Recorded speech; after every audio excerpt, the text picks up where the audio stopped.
Notanterahana omaly ny famindram-pahefana teo amin'ny foibe fitantanan-draharaha teo anivon'ny tafika malagasy teo amin'ny Andriamatoa Général Rakotoarimanana sy ny contre-amiral Bemarivo Asany ny andindiny izay avy hatrany.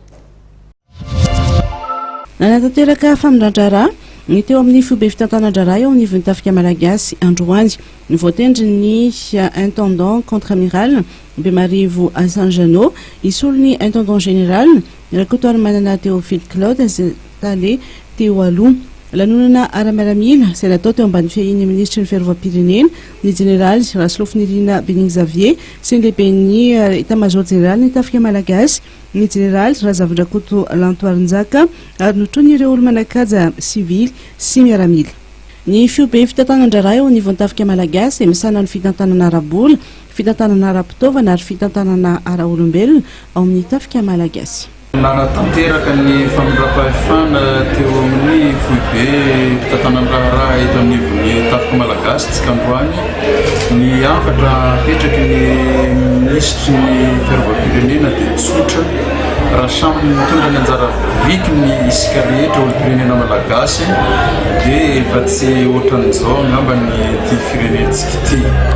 Ny baiko moa tamin'ny nanendrena ny taleny foibe ny fitantanan-draharaha eto anivon'ny tafika malagasy dia tsotra ny ahafahany mitondra ny tandindony amin'ny alalan'ny asa sy ny fitantanana ao anatiny ny mangarahara ny volam-panjakana izay napetraka tantanin'ny tafika malagasy. Tsy mijanona hatreo ny ezaka ataon'ny fitondram-panjakana amin'ny alalan'ny ministeran'ny fiarovam-pirenena izay mitarika amin'ny ady amin'ny tsy fandriam-pahalemana ny fatahorin'ny fametrana ny bataillon interarme tany Tsiromadity ny zoma lasa teo dia mbola itoy izany any Melaka sy any Ambatondrazana.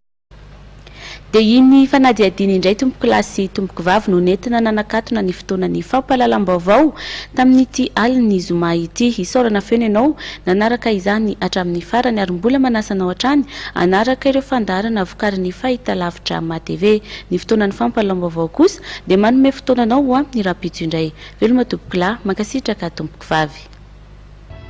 Mandananareo makany amin'ny assurance aro maka vola fazanana assurance AVA aro ny vahoaka tenareo koa misoratanarana dia izao ho an'izay ho taranaka-reo zay na raha anao teo ny vaovao niaraka tamin'ny assurance aro vaovao ny rahanao tamin'ny bijouterie Gavaka